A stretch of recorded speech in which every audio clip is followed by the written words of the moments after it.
Welcome to this week's episode of The Modern Good. I'm your host, Busy Gold. Conscious Construction starts right now.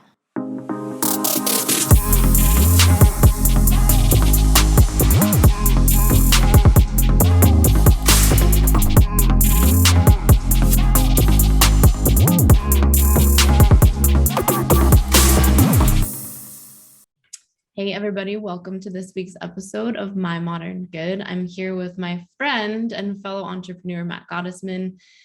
His bio is pretty long. I hope you guys are ready for this. I feel like we need a drum roll. This is how I usually feel for mine. So it's good that I get to actually return this to somebody else. And I feel like I have to use like a UFC announcer voice.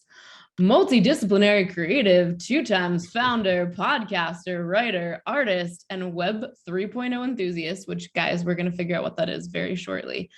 He's also an agile digital marketer with strategy by trade and a background in helping some of the world's most iconic brands, Louis Vuitton, Moet Hennessy, and I can edit that part out, and Hennessy. He is somebody that I've always found to be inspirational in this space because to me, you are as spiritually sound and integrated as you are genius in the digital and e-com space, which I find is really hard to find in this particular area. I feel like people are like really gung-ho in how they're approaching technology and strategy, but they're really missing that spiritual integration, or they're kind of like new agey woo and they're like, oh my God, tech is bad, stay away from it. So I really wanted to bring you on the show, particularly because I feel like you embody the integration of those two pieces. So welcome, Matt. Thank you. Yeah, I first of all, thank you for having me on your show. It's awesome because I've known you for so many years now. And yeah, I think it's a hard balance, right? Integrating, you have so many people, they take so many different sides, and it's like, how do you kind of use all of these different things for the good without like abusing, all these things that we have. And the only thing I would say to that is it's like the spirituality, I think, bleeds over into everything else that we do, right? Like when we really kind of tune into ourselves, how does that carry over into our body of work, right? And no matter how we deliver it. So thank you for having me. Of course. And to that effect, it should bleed over into every aspect of your life. Yet I feel a lot of people compartmentalize and or hide it because they somehow believe that being front facing, open about their spiritual beliefs somehow makes them seem less intelligent or somehow, to be taken less seriously. And I think this is something that you and I spoke about when you originally interviewed me on your podcast, how it was my position that years down the road as an employer, you would actually be interviewed to reveal what your spiritual quotient is rather than your IQ or your EQ. Do you remember that convo? Yeah. And I think that really speaks volumes to kind of where we've navigated now, because I think this is the time and age when we can't hide it. We shouldn't hide it. It clearly does not take away from who we actually are as business people, as e-com entrepreneurs. It, in fact, I think bolsters who we are in this space and what we're capable of. Yeah, I think it helps people get a sense of what grounds us as an individual. And also, I mean, spirituality is a funny, sometimes kind of a take, because there's just so much space to describe spirituality. Right. And I think everybody is constantly, in one way or another, trying to make it make sense to themselves. Right. And so you've got so many modalities and so many, different ways of looking at spirituality. And I basically say that the short version of it is, how do we have this special relationship with ourselves from a very internal knowing, our soul, and stay connected to God, and be able to just embody what we just innately know to be true, or like integrity and these values and all these other things. And I think getting to know ourselves is probably, it's a journey. It's your whole life. It's not just kind of found in one, day or month or year or season. And it's not so easily marketed, and everybody, I think, tries to sometimes market it. And it's like, no, I think we have to, as you used the word earlier, integrate. And if I'm constantly working on myself and I'm constantly embodying this, relationship with myself, then that's going to come out through everything else. And you're going to know exactly who you're dealing with online or offline. And I think that's how we have to bring that through everything that we do, Mhm. and it solves a connection with ourselves really does solve a lot of things in business and in personal life. We take things a lot less personally, and we start to begin to understand how others are moving as well too, and how we can move in relation to them, in any given standpoint without losing ourselves in the process. And that's a lot of work. It's But I so think it's much needed, work. right? Oh, Yeah. absolutely. And I think something that you just said to me, I feel like is hard to come by in the space and incredibly important. And to me, that means that it's something that we should be prioritizing. You talked about how it actually allows you to basically integrate and be this way both online and offline. And I feel like in 2022, especially in the influencer space and, even kind of like digital e-com founders, there's this persona that they have online. And then there is basically how they present all the rest of the time in their offline, regular day-to-day life. And one of the things that I've always admired about you is that you are the same, right? Those two ways of your life manifesting are congruent and identical. Do you have any advice for, in today's especially very like cancel culture focused society, how to truly be yourself and have that online offline presence be congruent? There's a lot on that question. I am not a big fan of simple questions. No.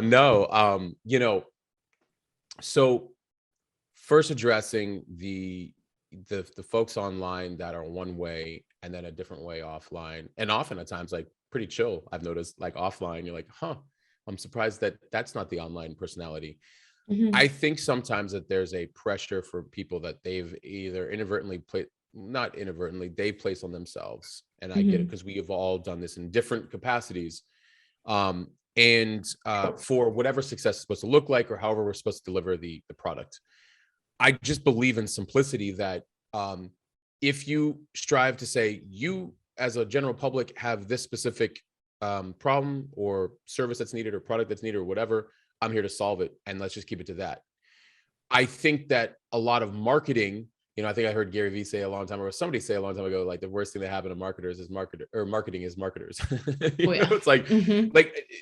we're marketers by trade, but it's like, or one of our trades. But I think it's just that this sometimes people feel like you have to polish things up, to sell it, which I believe you're also over promising. And a lot of times in doing so, when I think that humans are actually very easy to understand if you say, I believe you have this thing that you need solved, and here's how we do it. And that's it. Um, and that makes it a lot simpler. But I think a lot of people just, there's so much, whether they're comparing to other people or they're seeing hype or, hey, this could be you or whatever. And I've never really agreed with that. So I kind of move into the second part, which is I don't want to use lifestyle marketing, because I don't know what your end game is. I don't know what your vision is for your life. And it's also not my purpose to determine that for you. Mhm. So I can't say this could be you when you may want the results of like, your business being scaled and, your systems going and all this other stuff. But you may want a different life. Like you may want to just be living out in the woods, or you may want to be, just raising a family, or, and you might just want to be very, Or both living yeah, in the woods or and both. raising a And family. honestly, I believe in the same things. Like, so it was just always interesting to me because I'm like, well, you can, portray the whole lifestyle marketing, but I'm like, I get that we have to show what does an end result look like. I just Mhm. don't think, I think what happened in that culture, which also ties into a lot of consumerism and a lot of other areas, which we'll eventually get into cancel culture here, is you started showing like this could be you type of like scenarios. And that started becoming kind of the norm of like, oh, I guess I'm supposed to aim for that. Like that's what success looks like, because that's what money gets you and all this stuff. And I'm like, money also can get you, quiet time and, stability and, financial stability, or like, just, contributing to like organizations and charities that you want to create, like anything, really whatever you want. So I say like, hey, we don't have to show like an end result as the lifestyle. We can show an end result of like, here's what it can do for you or your business or your whatever, the outcome of like consuming this product for your home or whatever you might need, right? So I think that a lot of that also came from consumer culture. We're getting to cancel culture here.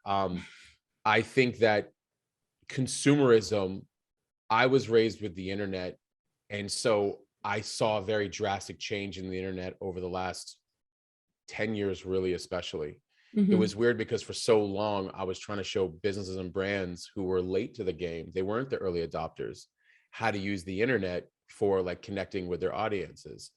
I was a little bit naive in the fact that I thought it was just like a natural, like, yeah, as a business, you connect with your audience and you do right by them and all this other stuff.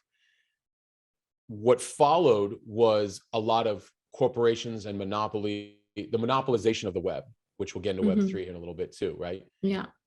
And I feel like that monopolization of the web from corporatism, consumerism, tech, and all these different like, just entities saw, it's like absolute power corrupts absolutely, right? And started kind of using the internet, which was a wide open space for a long time, and kind of now just abusing it a little bit,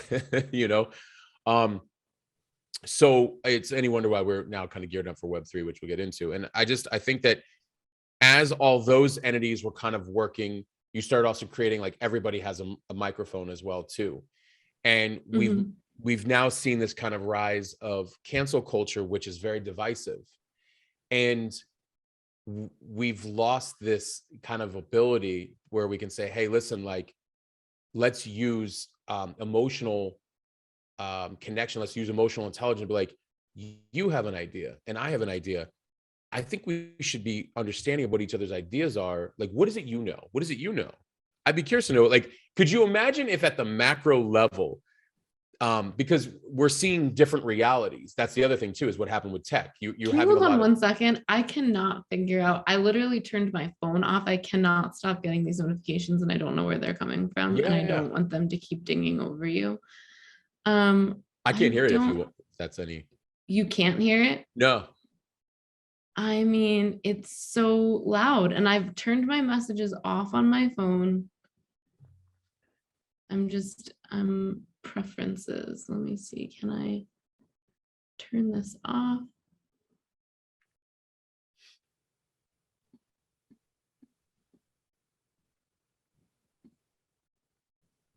Sign out. Maybe that'll do it. Sign out. Okay. Sorry. It just every few seconds it was dinging. I turned my phone off and it was still happening. So back to you. Yeah. You were just saying you were just saying cancel culture was divisive. Yeah. And I feel like because so algorithms show where our interests are, where we're leaning towards emotionally, mentally, physically, all these things, right? And so we're all experiencing, I think, different realities. And we all have different access depending on where all of our inputs are coming from. And we have to get back to the root of like going very internal. We have to, this is where spirituality comes back in, like, you have to trust your gut. You can't just rely on what society tells us. I mean, it's been kind of my brand for 8 years where I was like, listen, society is going to say a lot of different things. Like I started about 8 years ago talking about like the corporate world. When I started noticing, I'm like, oh, wow, you have a lot of people who are in roles that shouldn't be there. I saw what happened with the medical system with my father when he was first diagnosed with prostate cancer, and they wanted to like, they're like, you have six months. And my mom like basically healed the whole thing differently than the way that they went about it.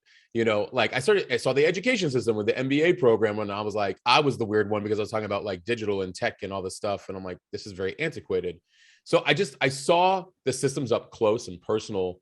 And I was like, oh, wow, like there's a lot of things here that are just not aligned. And I'm wondering how that's going to play out in the future. Well, here we are, and all these systems are kind of crumbling. But at the same time, I think people are just getting their information from a whole different ways. That's been going back for many, many years. And what we're now having is, depending on where you're at in your process of like understanding who you are, or whether or not you've, healed from things, or, what information you're being fed, it's beautiful that we all can, God willing, have an opinion and share. But I think the issue is when we share the opinion as fact, and we're sharing the opinion without an openness to like, hey, here's what I'm hearing. I'd be curious to have some discourse without arguing, like, let's talk, let's come together. But instead, we're finding people kind of choosing a side and saying it's either this or that. And it's creating cancel culture. Like, oh, if I don't agree with that, then automatically, you're offending me. And if you're offending me, it's like, well, the thing is like, that's nothing new, and what I mean by that is like, I had a gentleman from overseas who, typically from a culture that is normally in tech, wanted to go into like art and motion graphic. And he was like, I'm only really typecasted for tech. I want to go in art and motion graphic. I can't get hired anywhere. I think that there might be racism involved and all these different things, and it must be easy for you. And I was like, so, I'm like, let's break that down. Let's talk about what's happening there. And this is a really kind of important point, because this is kind of what leads to what I think is happening with everybody. I told him, like, I've never gotten a job. I was like, in fact, I've actually been rejected from 100% of the jobs I ever applied for. He was like, really? I'm like, yeah. So he asked, he's like, how is that possible? I'm like, my thoughts exactly too. And I was like, and I told this gentleman, young guy, and I was like, here's what I discovered. In some cases, I solved very big real world problems, and the person was scared of losing their job. In other cases, they, didn't think that I was a fit, and maybe they were right. In other cases, they may have saw like my value, and they may have been really worried about what that meant in terms of like, could I become their boss one day? I'm like, every event is an isolated event. And that's what I ended up learning, is that in an isolated event, we cannot base the entire world on an isolated event. I was like, yes, it can happen multiple times. And it did for me multiple times. I was like, but that's not what I learned is, oh, okay, maybe I'm just not supposed to walk through that door. Let me not belabor a point. Let me go where I'm wanted, or let me go where my takes me. So the spirituality kind of aligned me that way. And let me not take it personally, because like, I wouldn't want to be a part of an organization that's treating me that way anyway. So like, when somebody doesn't treat us a certain way, we don't say the whole world is treating us that way. We have to say, I won't stay where I am treated that way. I'll go find where I am treated well, or I am respected, or I am, but this is where we have to have values and all this other stuff. And so what I found is like in cancel culture, what you're finding, and is you have to like, know yourself well enough to know what your boundaries are, which is where that whole self-awareness piece is key. Yeah, it's everything. So I know I'm going on a tear, but like, I feel like that's where in cancel culture, you're finding people go like, if you don't do it this way, and you're like, listen, if you don't feel like they're aligning with you, even more important for you to continue to now show how to behave, like say, you know what, like, I don't necessarily agree with that, but I'm going to actually behave in a manner that are conducive to my values, self-awareness, and continue to the platform. And maybe we can even find a way to connect and like learn more about like, what are the parts that we're maybe missing. And so the people are just not talking, and they're just not respecting each other in a lot of ways. And so you're just seeing people cancel. And plus it's also becoming kind of like a way to, push down a conversation that may not be conducive to, what the bigger conversation is trying to be had or controlled. And, historically, that's never ended well, in my opinion. No, it doesn't end well. I've been actually the last few months, I've been working with a lot of businesses doing what I call cancel proofing, which is so my background, I think, early on was in PR and PR strategy, and really it's kind of taking a socioeconomic look of kind of where we're at right now, where cancel culture has come, and really looking at the culture and the founder of the business and how to basically make a game plan and strategy to navigate through some of those things that you feel like you can stand by with integrity. Because I think a lot of businesses and entrepreneurs find them in that position, and they just immediately back down, rather than, like you said, meeting that kind of perceived opposition with grace and using it as a way to get closer together, or at least demonstrate your level of emotional and spiritual maturity in the moment, rather than just immediately kowtow and be like, well, whatever the mob wants. Right. Because I feel like a lot of where we've come to is that really just cognitive dissonance kicks in, and immediately people just either bow down or they come at it with anger, rather than actually trying to, as you mentioned with critical discourse, see if you can get on the same page, which just seems to be like completely missed now in 2022. The short of that is I always tell people, like, I just kind of have this vision, like I said earlier, like in the macro, people go, what do you know? Like, you know what I mean? Like, what do you know? I don't know. Like, I would love a scenario where people on opposing sides kind of get together and be like, no, seriously, I'm really curious. Like, what are you looking at? Like, what do you know? Like, what's being told to you? Oh, well, this is what's being told to me. Like, why? What's being told to you? Like, oh, this is what's being told to me. Like, interesting. You know, like, I think it would just be really cool for people to like want to be open to each other, almost like strategically. But then maybe that's just the strategic mind and the natural discovery and curious mind of mine is like getting people together to be like, I'd be curious to know what you know. So that way we can share information and also maybe come together, not only to understand each other better, but maybe understand what's really going on. But see, therein lies the problem. Most people are not actually curious. I know. Because when you're in that state of cognitive dissonance and you're clinging to beliefs that are not coming from a grounded critical thinking place, right? You believe them just because somebody on even just perceiving that somebody is opposing you puts a risk to the beliefs that your brain thinks it has anchored in. Right. So there is, if you're finding yourself in that position, there is no inherent curiosity, right? Which is the problem. Like, we need people to desire to be curious and play around again. And really, I mean, I would argue that that goes even all the way back to childhood brain patterning. Like, you're either curious by nature or you're not.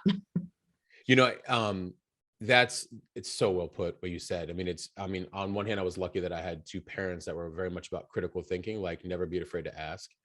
And the second thing is like what everybody started going through in 2020 as a collective in terms of kind of mass collective transformation, you know, and really like opening things up. You know, people like you and I had done this years ago. So when people were like, you know, can you imagine what's going on? I'm like, yeah. Like, yeah, I did it. I imagined it years ago. Yeah, like I did it. I went through it myself, you know, years ago, because like I thought I'd done a lot of things right. And all of a sudden, like all these things were removed from me. And I'm like, how'd I get here? And so when you start asking questions about yourself and kind of like, and not necessarily like, listen, I had a lot of things that could have looked like they were inflicted on me. In a way they were, but I didn't play victim. I was like, you know what? How am I moving in this world? Like, how am I making decisions? What's going on in my world that these were the outcomes? This doesn't make sense to me. And once you start playing that kind of level, you start to dissect a lot of different things and you start to ask a lot of really appropriate questions. And yeah, it's not fun. I think that that's the part of most people is like, and where cognitive dissonance comes in, because they have to basically abandon what they thought was, you know, real, or they made real or whatever, and actually start to look at areas that they might not have otherwise looked at. And it basically has two feelings. One feeling, you have this complete bliss because you feel like you're knowing more now. And on the other side, you feel complete guilt because you're like, how much shit did I just like, I could have avoided, or like, oh God, like how many decisions was I making from that like mindset. prior, from that, you know? And so I think now just everybody's in this position where a lot of it, you know, it's always messy in the beginning, and it takes a little while when it's messy in the beginning, right? Totally agree. And I think that's why there was a meme that I saw that just had like a bunch of rubble, and it talks about how sometimes rock bottom is the most solid foundation to build on. And I really do, to your point, I think we're there right now. We're really the last, you know, year and a half, 2 years, everyone's glass house kind of crumbled. And I think it happened, like you said, in a collective way, where now the macro level experience is trying to kind of piece through the rubble and figure out what's real and what's not real. Because I think some of us saw elements of this coming a couple of years before it happened at a minimum. And then when it happened, they're like, why are you so calm? And I'm like, well, well, kind of. Kind of You know, called this on a yeah, podcast a few years ago. right. So some of us were prepared, and I think this kind of lends itself to the very last question I have of our podcast. So we'll circle back to it in a little bit because I do want to try to get into some of Web3.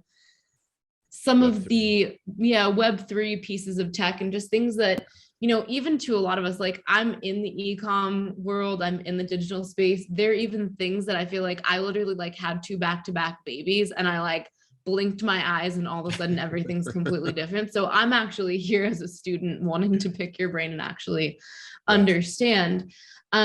Before we jump into that, I just want to say to a lot of people, like way back, I want to say I think it was 2017. I remember being out to lunch or something with Matt and we were talking about crypto and I was like, crypto? And you're like, yeah, crypto, man. And like back then, I feel like now I'm like an old fogey talking about it. But yeah, I mean, back then crypto basically was what the NFT is now. So I thankfully, just that everyone is here, I can attest to Matt's ability to be an accurate trend spotter. I invested in crypto back then, and you invested even earlier than that. So you made out even better than I did. But my investment, I invested only 10,000 because I was still being a little baby about it back then. But my 10,000 now is worth almost $200,000 from what I invested. So thank you, Matt. I appreciate you. Did I lose my wallet key for a year and a half? Yes, I did. But did I eventually figure it out and find my money? Yes, I did.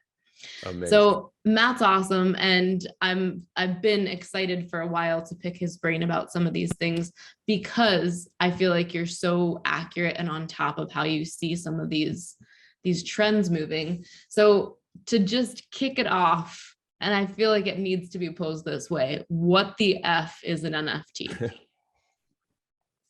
Then we'll circle back to crypto. Well, okay. We'll start with the basics and then we'll say how we got there. Got it. NFT, a non-fungible token. What's a fungible token? $1. I give you $1 for $1, something that's worth $1. A non-fungible token, like a collectible. We realize that more things are collectible than you could possibly imagine. We're doing it all the time. It's where we find value, right? And so the difference with this kind of NFT, I think a lot of people, they see a lot of the JPEGs going around and artwork and automatically think, oh, so people are paying all this money for just art. First of all, people have always been paying money for art. True. But that was just an entry point for what NFTs as an infrastructure and ecosphere can do for where we're heading. What does that mean? So an NFT is allowing you to take your work and mint it, just basically upload it. What I'm going to do is I'm going to go back and forth between what we've been living in, Web 2, which everybody understands, and Web 3. Fundamentally, they both look the same on the front end. You wouldn't even notice the difference. On the back end, Web 2 is all like that HTML coding, it's all the stuff that we've been using for years, stuff that's very hackable, spammable, manipulated, right? You can I never said that, I took that down. That never existed, right? The back of Web 3 is what they call blockchain, which everybody's been, hearing a lot of. And blockchain is just a different style of coding that's more transparent. And what it does is it basically takes independent nodes, computers, people that don't know each other to verify information in fractions of a second or a minute. That's where we get a lot of electricity usage, right? And so why is that important? Because when you do something on the blockchain, it's automatically like it's a ledger system. It's automatically transparent. You can see that it took place. And it can't be hacked or manipulated or anything else.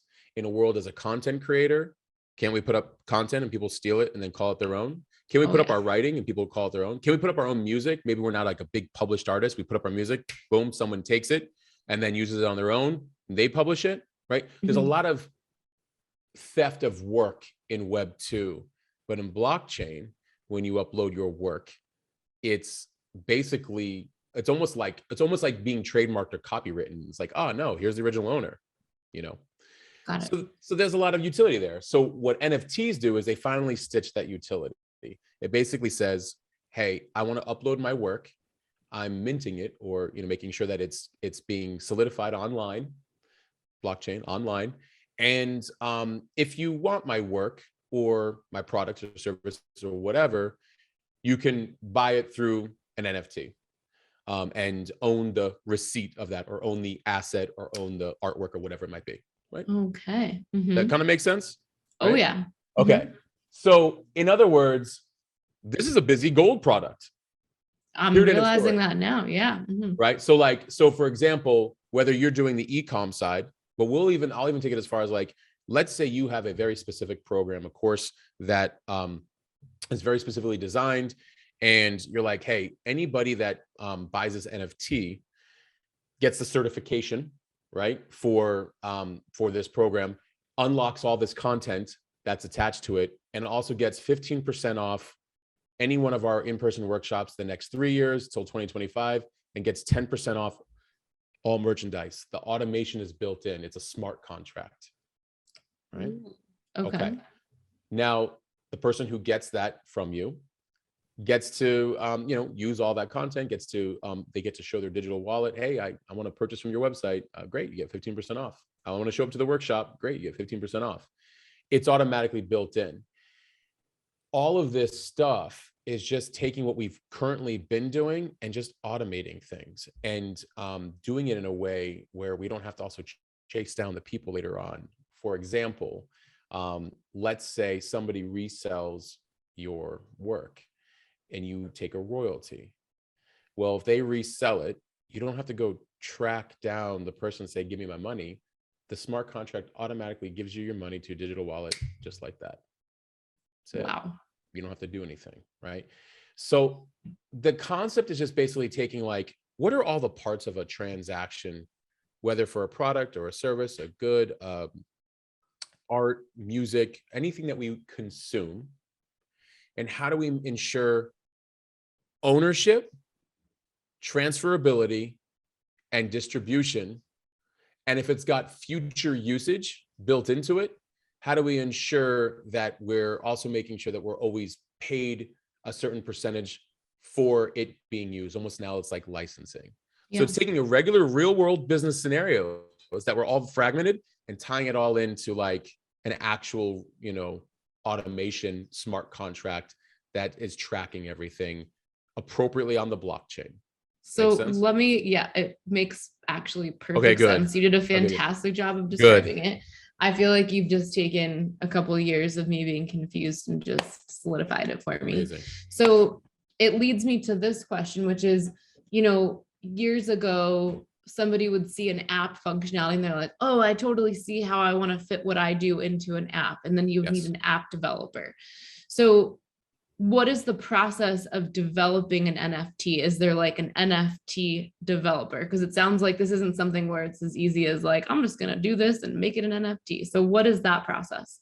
You just named it. That's an NFT developer. No, the second part. So, yeah. So basically I minted my first one on Rarible the other day. Okay. I made a post just like I would for Instagram, although I animated it. Because I wanted to do something special with it. In this case, I went to rarible.com. It says, please upload your JPEG, MP4, GIF, whatever it is, whatever the file is, you upload it. It says, great. Does it have like an album cover for it? And what's the description of it? And do you have any royalties built in if like anybody were to buy it and then eventually sell it, to somebody else? Yeah. And then, which is this on Ethereum or what other, crypto is it on? Ethereum. Click, upload, you have to sign a smart contract, right? Because you have to solidify it on the blockchain. And within 2 minutes, it was done. Really? Really? Wow. That is significantly more simple than I was thinking that it would be. And is Rarible one of the only sites that essentially generates this sort of smart contract, or are there other companies as well? No, there's a lot of sites. And I always tell people to kind of do their due diligence and figure out like, I think it does take a little bit of experimenting up front. It's kind of why I'm opening up a Discord of this here soon, because it's like I want to kind of walk people through some of this. But like, there's OpenSea, there's Rarible, there's Foundation.app. There's looks rare, super rare. There's like all these different, sites for that.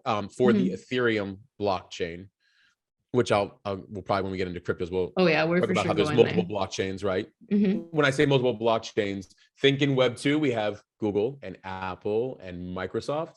Well, in Web3, we have Ethereum and, we have Chainlink and we have Solana and we have, we have these other blockchains. We have these other software providers that give you the whole ecosphere. So, so these are the different sites that you can go to. But you have to make sure. The reason why I liked Rarible is, I've been heavily on OpenSea in terms of like buying NFTs, but a friend of mine discovered how if you're not careful, when you mint or you upload on a certain site, and if you do like on OpenSea and you don't do it the right way, it actually creates a co-contract with OpenSea. So it's not like a full ownership, right? That was a miss. That was a miss on OpenSea's part from what we're hearing. Because you want to make sure that it's yours. You're minting it to the blockchain. You have to spend money, by the way, to like mint it. Like I had to spend because gas fees, right? I had to spend like $80 to like mint my work to the blockchain. I didn't mind, like whatever, it is what it is. They're working on how that's all gonna, those costs coming down in the future. Now, that's not to say that there aren't more technical, for anybody that's like seeing like, these different 10,000 generated, pieces of art, like of collections of certain people, like the heavily marketed stuff. What they're doing is, there are levels, there are developers out there for sure, smart contractors that, smart contractors. I know, that's funny, right? People who are creating the NFT structure and smart contracts, where what they do is they're called generative projects. What does that mean? It means I'm going to take I'm going to take a piece of art, and I'm going to make 10,000 versions of it, some rarer than others. And in that project, when the artist creates all of that, they're working with somebody who's saying, okay, let's make sure that each piece gets, minted on the blockchain, appropriately. And if there's any, extra specifications, what we call utility, any extra benefits of ownership for it, let's make sure it's all in there appropriately. And, that's a large amount. Imagine that. That's a lot to mint, right? Online. And so they're taking that investment, hoping that, people are really into buying the project. And so you do need kind of a team more for that style. But if you're just a person who wants to upload your course or your product or your service or whatever, or your art or your music or anything like that, you can very much do it yourself. It's like uploading to Dropbox, basically. Yeah. Wow. Yeah. Well, that's much more simplified than I was expecting your answer to be. Right. Which is, but I think that kind of, it speaks a lot to where we're going, right? There are these things that sound really intangible and complicated, but at the same time, I think part of where we are going in terms of technology is that as things get more expansive and multidimensional, they're also having, right out of the starting gate, a more front-facing, like consumer-driven way to engage with that piece of tech. Whereas before, I feel like it would take a long runway of time for the end consumer to be able to get the benefit out of the tech, because it would have to evolve. Now it feels like right out of the starting gate, they've smartened up and realized that there needs to be a tangible consumer utility right off the bat. A short way of looking, you're 100% accurate. I tell people all the time, I'm like, okay, guys, so some of you have tried to build your online store. Some of you try to build your online course. Some of you have had to pay exorbitant merchant fees. Some of you have had to deal with hackers. Some of you had to deal, like, and everyone goes, yeah. And I'm like, okay. So if we were to look at that as a problem needing to be solved, would you like that solved? And everybody goes, yeah. I'm like, enters Web3. Right. I'm like, all that Web3 was coming in to do is saying, this got out of hand over here. You're paying a lot in merchant fees. And then so it's like this. I tell people, I'm like, okay, let's say somebody purchases your product, that gets channeled through Stripe or PayPal or any other, Square, whatever it might be. And they go, yeah. I'm like, great. You then have maybe a turnaround time of when that's ready to transfer that to the bank. And they go, yeah. I'm like, great, few days. Now it goes to the bank, and that takes a few days, or 1 to 2 days, 3 days, whatever. Which you're, by the way, notice how you're paying fees along the way. Every time And they there's a go, transaction. yeah, and I'm like, and then it finally gets to your bank 10 to 20 days later. And and so that transact, and what with everybody making sure they get their fees along the way. They're like, yeah. And I'm like, do you like that? And everyone goes, no. I'm like, exactly. So in a blockchain world, it's sort of like, hey, I want to buy your product. I'm going to initiate the transaction between us. You, the creator, will get it to me, the consumer, with no middlemen. Here's your money. Like, so that's just one use case of like how Web3. Now, again, it's not to say there won't be bad actors, and I think that that's a problem. We're also, what you brought up a great point, which is there's all these tech terms floating around, and so a lot of people are like, I have no idea what that's all about, and nor do I want to deal with it. And then the only headlines they're going to see, right, of course, are the negative ones of like, this bad actor did this and this bad actor did that, and you're like, yeah, but like, you're always going to have good actors and bad actors and everything. The only, I think, not only, but some of the good news in Web3 is that it does not pay to be a bad actor. Like, it's so transparent, and it actually, blockchain rewards and incentivizes good behavior. Good behavior meaning like doing the integrity driven thing, because it's verifying transactions. If you try to like upload somebody else's work, or you try to like, scam the system, it actually will like reject the contract. It's like, sorry, this isn't real. I mean, that's what blockchain is aiming to like solve. So I just tell people, like, the world we've been living in with the internet, and how it's been kind of like, kind of taking control of, our data or our ownership. Like, we put all of our stuff up onto Instagram. We don't necessarily own, I mean, it's our work, but like, we don't necessarily, like, Instagram owns that data. Well, now you can upload just the same way to like, as a NFT, and say, hey, if anybody's interested, like, you can either just read my stuff here or watch it or preview it here. And if you're interested in buying it, of course, you can also buy it. Like, so it's just, but at least I own it. And no matter who loves your work and buys it, like, you, the original creator, follows it. So no matter where it goes, it can always be traced back to you as well. Are people using this for books, like ebooks and stuff now? So a couple people did. I'm working on mine as well. So I think because I mean, it sounds like a great way to self-publishing do this. Yeah. So that's, you hit the nail on the head. Self-publishing, right? So, the artist Slime Sunday, he had a book called Banned from the Internet. And so he ended up doing only so many copies. And then he teamed up with a really cool packaging company that made like this really amazing, it's like a coffee table style book, all black, like matte finish. It's like amazing. And it had like a certain case that it comes in. And he basically said, anybody that buys this NFT, I think there's only like 800 available, but it's like a, like a $500 book or $300 book or whatever. So you can do the math. It's actually a really good, minus the cost for minting and all that stuff. But anybody that bought the book, its first owner, or bought the NFT, the first owner gets the digital, physical book, the art plus the physical book. Exactly.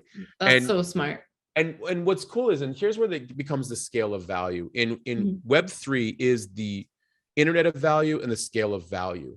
And this is where influencers are going to kind of, you better have value as an influencer. Let me just say it that way. I don't necessarily like the term influencer, but like, you better have value that you bring to a community. So people like you are like set in this new world where we're heading, because we have community. And what I mean about internet of value is, let's say, create an NFT and you like my work, so you buy it and you think it's amazing. And I make it so it's like, hey, listen, I listed it at like, it's $300-400, amazing, cool. You own it. You can own it as like an asset and say like, you know what, I really like Matt's work. I think he's going to continue to do amazing work. I'm going to just hang on to this. You also have the ability to sell it in a secondary market, meaning other people can say, hey, you know what, I really like that NFT of Matt's. He doesn't, like, it's not available anymore. Like, can I get that from you? Like, yeah, make a bid if you want, or you can sell it for whatever price you want. So now you can essentially sell it for even more than I sold it to you for. So now you make even more money. If the secondary market is like finding so much value in the work that I like launch, my starting price points, my floor price goes up. The owners of the NFT, who are maybe just still holding onto my NFT, my previous NFTs, it used to be like they bought it at like $300. Now that the minimal NFT of mine goes for $1,000, their asset holdings are going up. So they're winning, even if they don't sell. And then the ones that are selling, they're getting a higher price point in the market. And it basically drives this whole internet of value. We're not waiting for somebody to die for them to become, like a Picasso and like all of a sudden admired. We're watching the progression of somebody's work, and we're holding their work along the way. Let's say you do come out with a book and you say, you know what, guys, like I'm going to do a limited run of the book. See, now I can do limited runs. Yeah, this for is way genius. higher price points. Way higher price points. My business wheels are. I know it is. I know you. So it's like, let's say this book is going to be like 0.15 Ethereum. Like that's like almost $500, or something like that, right? I say, it's going to be 0.15 Ethereum. It's going to be a really well-designed book for your coffee table. And there's only going to be 1,000 of them. That's it. And so now I get to do a limited run, and 1,000 people buy that, at 500, right? So now that's 500 grand that you made on the book from self-publishing. 1,000 people. You no longer, where's Amazon? Where's Amazon? So now, instead of going through Amazon, a $20 book or a $50 book, plus all those fees, plus all these other things, now it's like, no, I want my diehard fans to buy my book, who want the experience of owning a piece of my work as art. $500, 1,000 of them, 500,000 that you've made, but they own the book and they get the NFT. And I almost work for them, because if I keep like progressing in my work, and then you make their work value go up. Now they're holding my NFT, which they bought for $500 and got the physical book, but the NFT is like, oh, like you have that. Like I see people all the time who are trying to buy Slime Sunday's original Banned from the Internet NFT on the secondary market just to hold the NFT. So the person who basically bought the book is also like, oh wow, like you want to buy my NFT for like $5 grand? You get what I'm saying? So because Slime Sunday keeps getting more and more popular, he keeps, his NFTs and his art is growing. And so this is where it's the scale of value and everybody is winning. And it's a whole other economic mind shift. And crypto is basically the subsect of blockchain and technology. And you have old school business paradigms who all they see is crypto as money and a lot being made. And so their whole thing is like, if they get it, like not without us getting our share. And you're like, you don't even understand. Crypto is a subsect of blockchain technology, which also powers blockchain. People are even staking crypto to like make the blockchain work. I was like, you guys don't even understand, because that's exactly what caused this new economic infrastructure to be created in the first place, because we believe in sovereignty of and ownership without all the middlemen trying to get their piece, and bringing the creator and the consumer together. And almost like the consumer kind of owns the brand with the creator. Yeah, it sounds like it. Right. So I've got so many questions.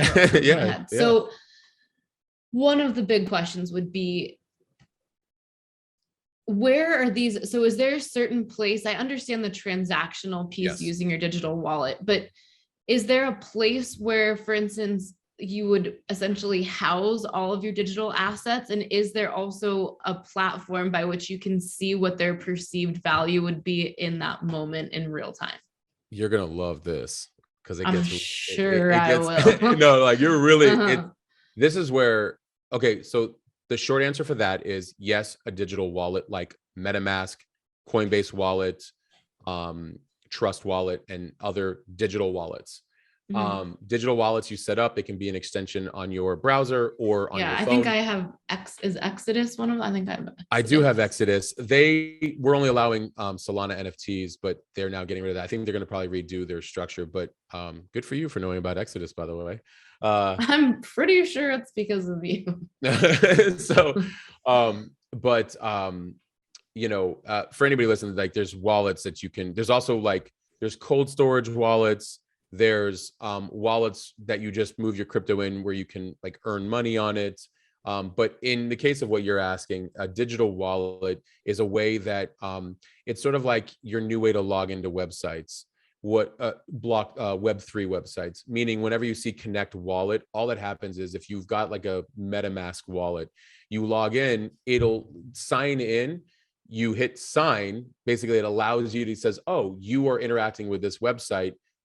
like we know who you are, we can verify who you are. And now you're inside, go ahead, feel free to like, you know, purchase to something look if you'd around. like. Yeah, To it's look like getting around. it's like getting ID'd at the door before you go Exactly. around the store. Exactly. Now you could see how that can be twisted around, I get, in a narrative like, oh, you're being watched. Like, no. What it's doing is it's like just making sure that it's a real person, and that if you buy something and that the ownership is actually yours. That's but of course you can see how bad actors could probably use that. So for sure. so the goal with a digital wallet like a MetaMask, it does hold your NFTs in it. And typically what I do is I send some money into the digital wallet. I never keep a lot in there because you just never know. So I'll send some in there when So I'm ready to buy where something. do you keep the remainder of it before we keep going? I keep crypto inside of like Coinbase. That's my, you know, Okay. my main, you know, when I'm not holding in a cold storage wallet. Okay, got it. So Carry on. cold storage for anybody listening is you're taking your coins off blockchain and putting it into something like Ledger. And this can come with me anywhere. Even if somebody tried to get it, it has pass keys that like are like near impossible to get in. You better remember your keys, your key phrases, as you said earlier. But you can take it off blockchain and you can upload it later on anytime you want. You know, that's a conversation for maybe another time. But so you have a digital wallet, and that's how you can you know, buy NFTs and then hold them in your wallet. Now, here's where it gets really cool. There are platforms being created. Like there's a great site called oncyber.io, oncyber.io. What these are is you can create free galleries, or you can actually bring in, like if you own like a bigger gallery, like you can buy, like, you know, it's like buying real estate in the, you know.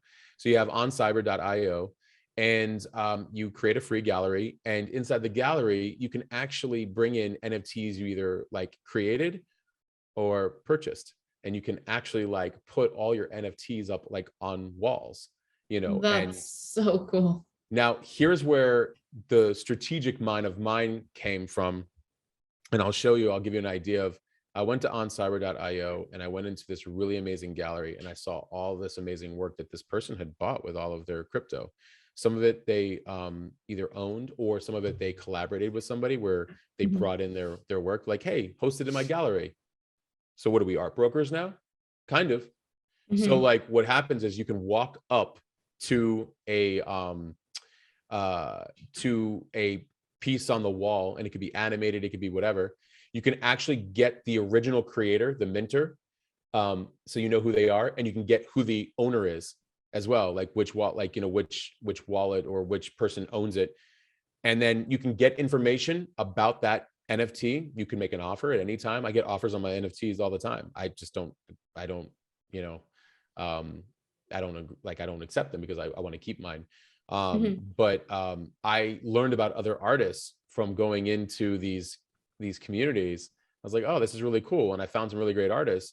One artist I found, he was selling his NFTs, and I found out, I was like, oh, wow, he's, you know, an amazing Russian artist who actually most of his stuff gets sold at Christie's auctions around the world for $50,000 minimum. Well, I was like, oh, wow, like he just started getting into NFTs and putting up portraits of his NFTs. And you can also have unlockable content. So you can have like a print made for you.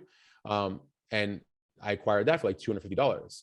So when you think about it, it's like, oh, wait a minute. I'm acquiring NFTs of a, you know, already well-established artist. I went and I looked up like Instagram, verified.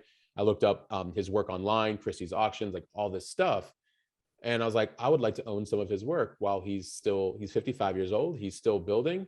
Everybody around the world physically knows his work. He's going to probably continue to do really well. I want to own one of his, you know, NFTs and more of his work. I really liked it. So now we can actually find other work that we might not have had access to simply from these galleries, right? So that's so cool. You know, so there's so many different ways that people are going to, and this is kind of that natural progression, because people hear like metaverse, and that has a lot of different take as well. True metaverse was simply meant to be, look, the purists look at the metaverse as, instead of doing a Zoom call, you and I can just have a meeting in a private part of the internet, blockchain, and we can like put up on the wall, like let's say we want to do like a whiteboard session, we can actually like do like a whiteboard session and save the file down to our computer. But it was like, you're in Zurich and I'm here, so like let's just have like a cool meetup that's private and secure without anybody listening to us and stealing our information, doing all that other stuff. Then you had the commercialization, right? All these companies and brands are like, yeah, let's go to the metaverse and take everybody's money. And you're like, that's not the way to think about the metaverse. So you have, it's kind of like this, it's funny in the Web3 world, it's like the battle for Middle Earth. You have the purists who are like, we left you guys behind because we don't want to deal with you anymore.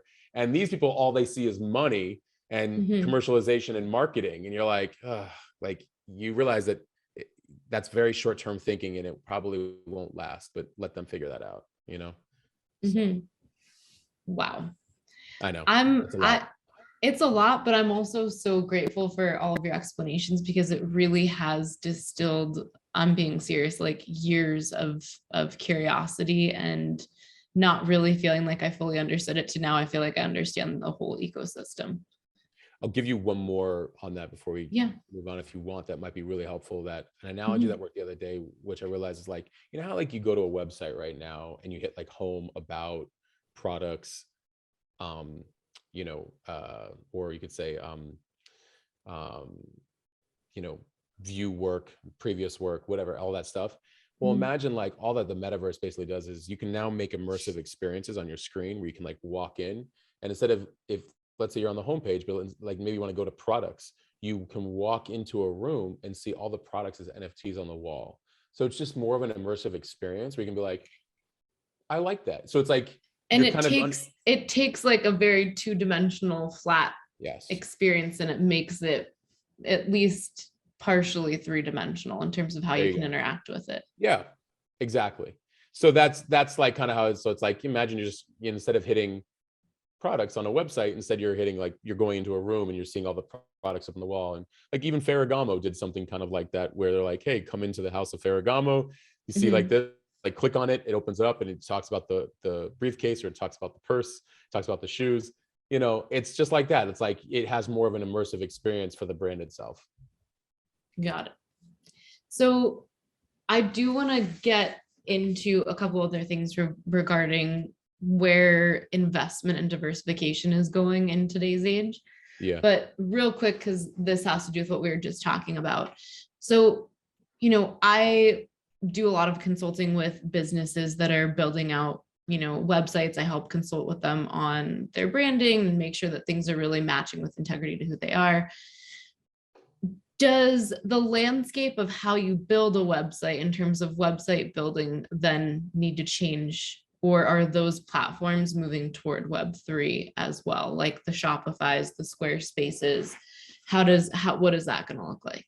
Yeah, I mean, they're already kind of moving that way now. You know, what you're finding currently is this transitional period where your WordPress and, you know, or Shopify have plugins specifically for Web3 components, right?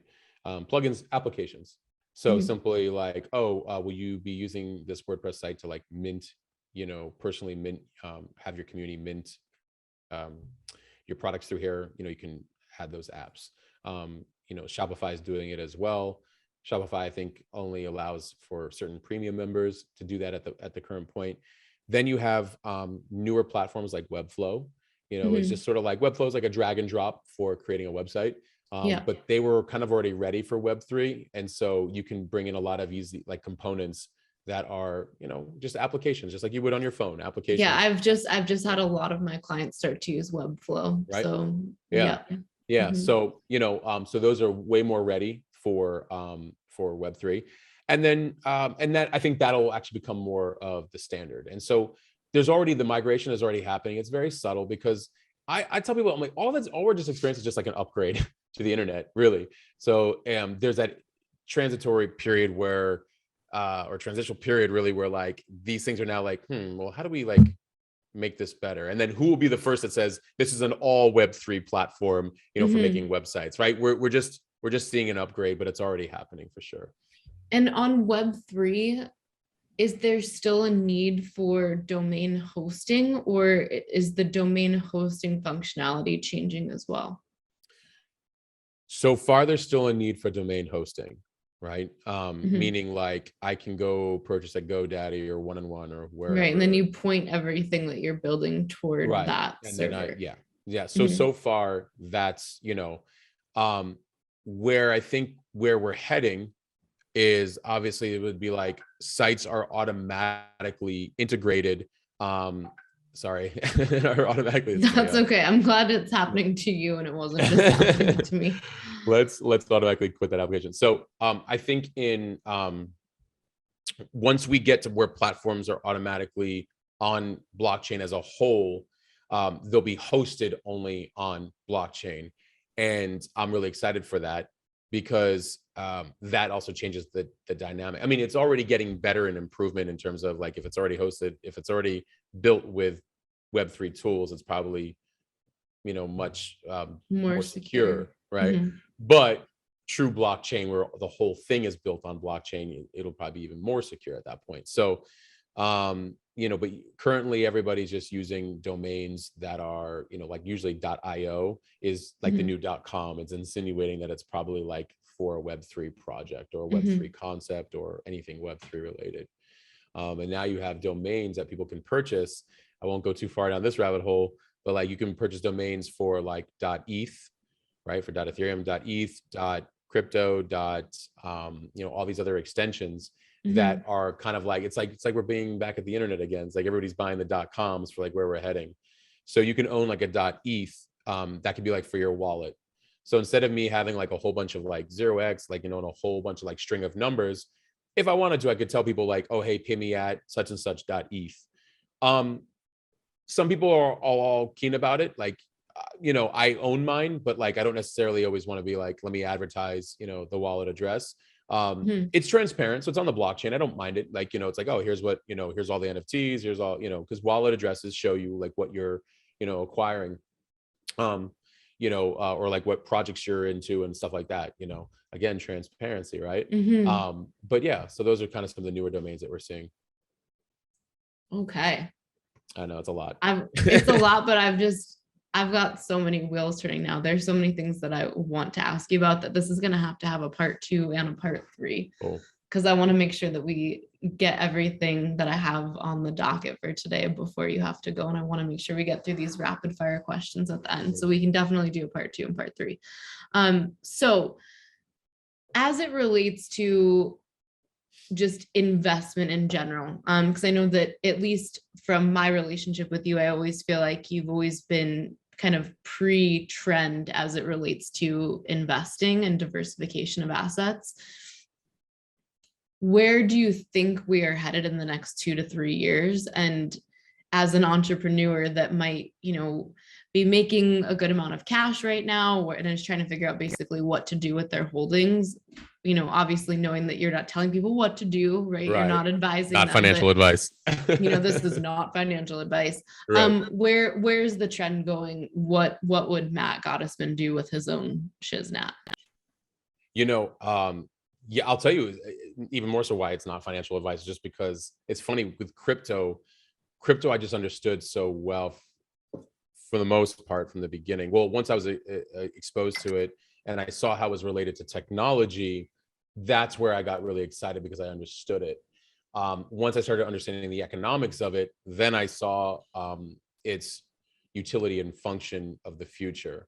And so that was kind of like, so I got into it and I understood enough to at least live through the first cycle for me, which is actually around that 2016, 2017 timeframe. So around the same time, really. I didn't know everything, but I knew enough to be like, oh, this makes sense. And I held on to it even after the market crashed, if you will, Yeah. which was beautiful for me to like understand how markets work. And so the market went down. I didn't think anything of it. I just held on to it. And I had like Ethereum, I had a lot of coins. I had Cardano. I had like a lot of these coins back at the beginning, a little bit of Bitcoin, like just some different coins from the very get-go. And then, the crash happened. And so everything was kind of silent on it. I just kept everything. I held on to it because I was kind of told like, you hold on to it for the future. I'm like, cool. What I didn't do during the off season when it was crashed was acquire, buy up everything on the bottom. Yes. Yeah. So we'll get to why I'll bring that up because of where we're heading, I think now. The cycles have been very interesting with crypto since like 2011, 2012, 2013, around that time.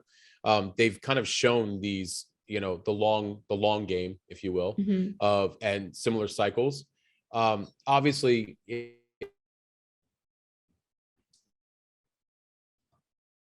oh, you just cut out pretty bad. Are you still there? Yeah. Oh. Can you hear me? Okay. Yeah, you're back. So I was just saying, like, so for the long game, like it's creating more and more adoption in the, in these more newer years. But so far, it seems like it's still following certain patterns, right? And so 2017 was a phenomenal year. 2018, after it kind of, there's a small peak at the beginning of the year, started to like, do the, it was going up while it was going down, basically, until it just really went down, right? So on its way down, it had a few like ups, right? We're noticing 2021 was an incredible year. And in 2022, it's seemingly doing the exact same thing, as 2018. Will it continue that way? We'll see. I really don't know. But the way I look at it is I look at coins that are either blockchain coins, metaverse coins, or gaming coins, because really, those are the three areas. Blockchain is continuously developing the ecosphere of how we use Web3. Metaverse is in which we operate and use these tools in blockchain, and gaming, of course, because gaming is just so unbelievably powerful, and they're tying it into how even crypto gets acquired, even like for gaming. For quick question: Metaverse is actually owned by Facebook, or is that just the term that is used to describe essentially how people will be engaging in the future? The latter. The metaverse is just a place of how we're engaging in the future. Meta was created by Facebook in an attempt to kind of corner, themselves in the market as like, yeah, we're part of metaverse as Meta, and like kind of, they, I think, have their own approach to metaverse that a lot of the purists, I think, are like, nah, I'm cool. We'll just leave because like in that world, they're kind of like the man. Like, right, like that you're kind of rallying against, right? You're like, that kind of vibe. Yeah, kind of. And it's also like, it's exactly. So so that's so these different types of cryptos back technology that are either blockchain related, metaverse related, or gaming related. And that's really what I look at, because I look at these technologies that are constantly building for the future. Again, it doesn't mean that they can all of a sudden, it's early. Can that technology all of a sudden become outdated and antiquated? Yeah, because somebody else can come along. So you have to kind of be really, really diligent. I do not like day trade at all. I constantly just acquire and hold for the future.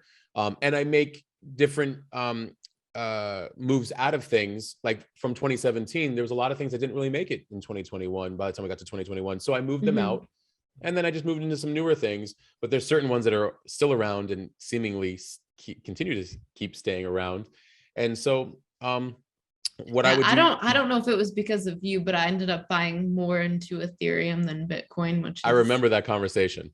I remember that conversation.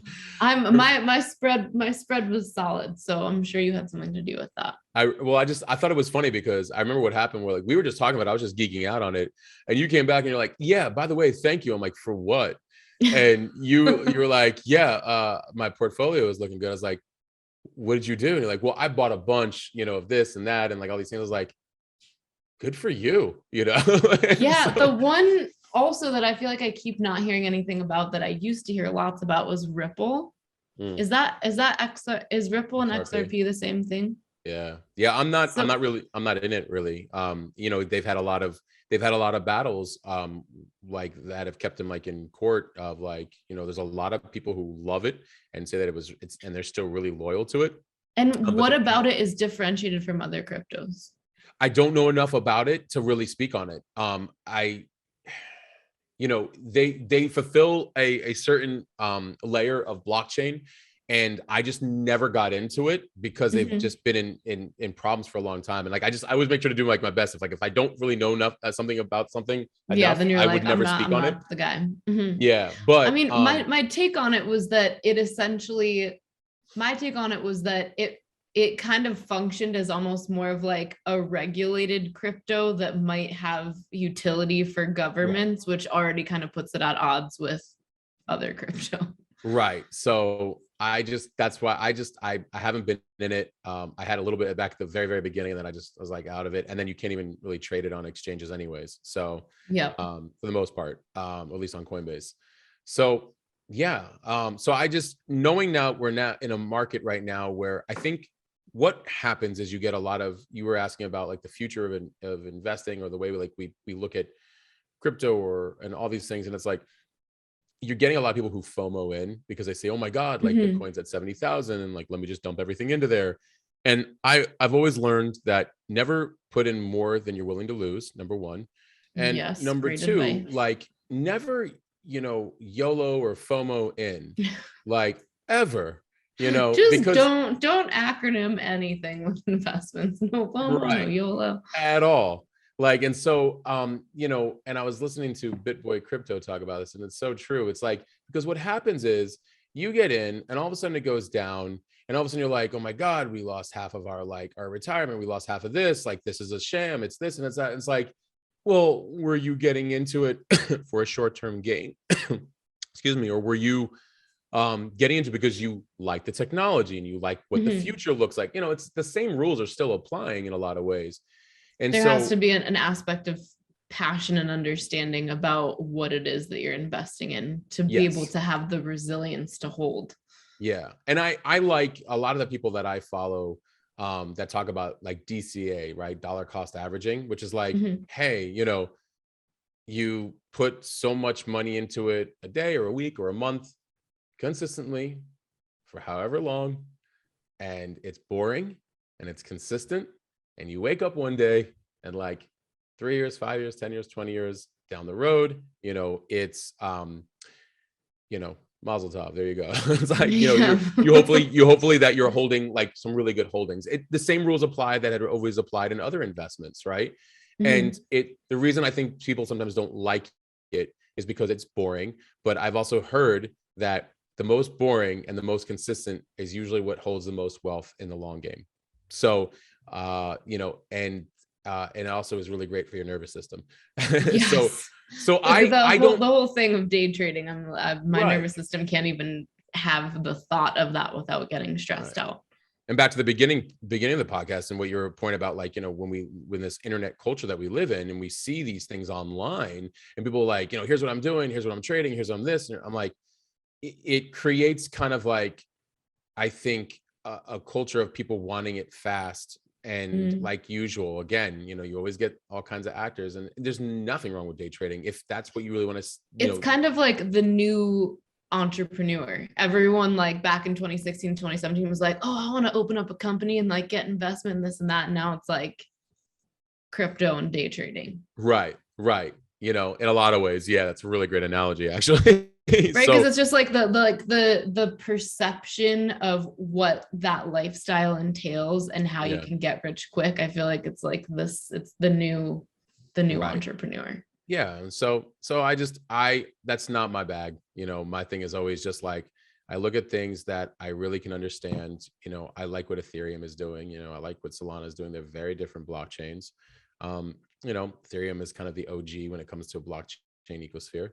And so it's like, and I'll see how they continue to develop for the long game. And I basically just kind of, and by the way, to anybody listening, when I say DCAing, like, I don't mean like you have to put like $1,000 in it at a time or anything like that. Like I literally, like, I can have it set to like daily, like $10, $10, $10, $10. Like, it's like you can set up any way you want. The reason, by the way, if anybody's wondering, why do people dollar cost average? It's because if you bought like $20 worth of it at its highest price point or $20 worth of it at its lowest price point, what did you acquire the $40 worth in total? It's the average, the middle, right? Yeah, the middle. So it's the way you basically kind of always stay. So that way, like, you you bought it for when you're consistent and boring that way, it's like you own it for substantially less than what it eventually will be worth way down the road. And that's, again, kind of that way you're not trying to time a market. You're not trying to, like, it's high, I gotta sell, it's low, I gotta buy. It's just like, nope, just stay consistent and boring. And and again, like, I don't tell anybody what to do, not financial advice. But it's just like, I think it's really the same rules have always applied from what we've seen before, prior to crypto. You still want to know, like, what is it about it, the project that I look at all these things as projects. Like, what do I like about it?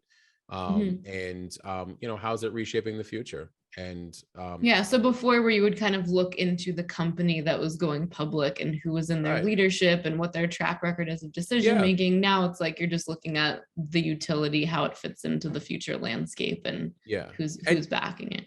And part of what I like about crypto, that I'm not saying that there can't be market manipulation, because we're seeing it, especially, like, I love when a lot of these institutions say, like, we're banning it, we're not for it. Really, they're actually buying it. They're buying it on the dip because they just said that and scaring people. So they're still using their same old tactics. Again, you kind of have to block out the noise, right? That's why we have to really be careful. But what I like is that in crypto, you only have a certain number of coins available. And so some people were asking, like, how can, Bitcoin be so valuable? And I was like, well, if you only have 21 million coins available, once all of it is owned, you have to use it to have value. But if it's all owned, it has a very high value. And a lot of people don't necessarily understand that, because they're like, oh, well, then the institutions will just buy it all up. I'm like, if they buy it all up and never use it, it also loses its value. Because it has to be used. It's being used as an exchange of value between people. And a lot of the Bitcoin enthusiasts and purists and maxis, as they call them, like, they say it really well. They're like, look, we're not necessarily saying we're trying to replace the dollar. We just want to have a store of value, like the way gold does. And, that's a great way to hedge against, what's happening in the real world with the dollar. And so, like, but at the same time, I basically, if it's anything that I've started to learn out of just the responsibility now of, like, getting further on, it's like, oh, I see, like, you have to manage a little bit over here in crypto, a little bit over here in dollar, a little bit over here in housing, a little bit over here. Like, you have to, like, basically know that, okay, there's always bad actors trying to do things with the markets. Like, be smart, just, don't be in a rush, be diversified, always be diversified. So, like, everything I'm doing in crypto, God forbid I lost it all, I would not be out on my ass. Like, that would suck to lose the entire portfolio. Let's just say that it would suck, God forbid. But I get a lot of people, they're like, they go all in. Like, I'm not comfortable doing that. That's not necessarily, like, I like, some liquidity. I like, being like, okay, I'm okay. And even then, we have a whole other situation going on over there, with banks and whatnot. So it's like, okay, just, we have the responsibility to manage, money. And I actually heard a really, really interesting, if you want to get all since we were going to talk about God as well, I know, but this was really good. I was listening to Dave Ramsey once, and there's this great video of him on stage with two guys standing next to him. And he tells, he goes, okay, there's Michael represents the owner of the money I'm about to give him, and Daniel represents the bank. And he goes, okay, Michael, I'm going to give you $1,000, and you're going to give it to Daniel, who represents the bank. Okay. And he hands him the $1,000. Michael gives it to Daniel. And then everybody goes, okay. He's like, you all with me? He goes, okay. A month later, Michael hears that his wife wants an appliance. He's going to go to the bank and withdraw the $1,000. And he goes to Daniel, and Daniel says, oh, I'm so sorry. I kind of spent the money on, like, a bunch of different things, so I don't have your money. And everyone's like, oof, and he's like, how many of you would be really upset in the crowd? And everyone's like raising their hand. He goes, right, because Michael trusted his money with Daniel, the bank, and they misspent his money. And everyone's in agreement. He goes, great. I want to reverse it now, or not reverse it. I want to put in a different perspective. And he goes, Daniel now represents Michael. Daniel is the individual who has the money, and Michael represents God. God gives you a gift. He's like, are you managing the money, Mm-hmm. You don't own it, you're managing it. And when you manage it and you take responsibility for the blessing of something like money, you can create more of it, and more of it will come to you, you know. And I know there's a lot of people who might, you know, debate that and say, like, what about the people who like scam people and this and that? Well, they'll have to meet a different kind of outcome, of course. Oh yeah. Mm-hmm. But the point being is that anything in our life, our health, our finances, all these things, we have this innate responsibility to manage them. We're given this as gifts. Our bodies, our finances, our relationships, we have to manage it, which starts with how we behave.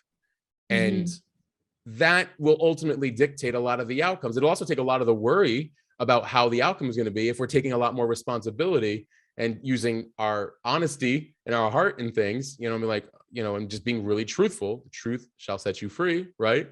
And so when we manage these things, they multiply.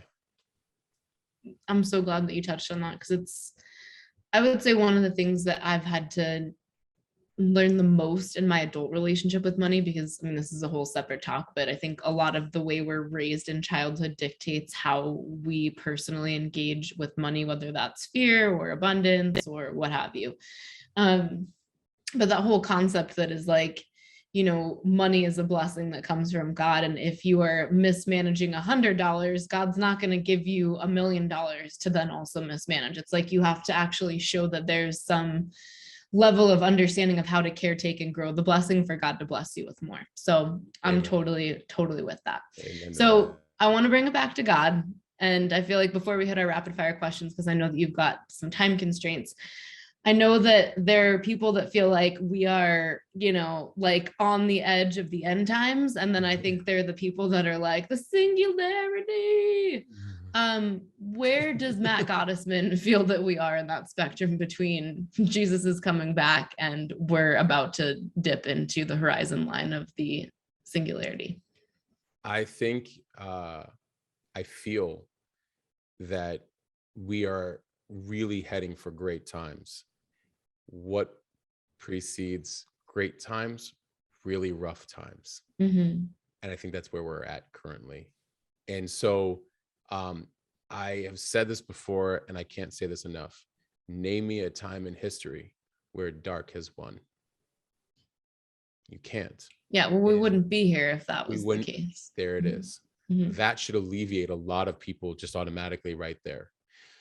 It doesn't mean that it's not messy along the way. And I think that's the reality, is that we are dealing with a lot of a mess in general.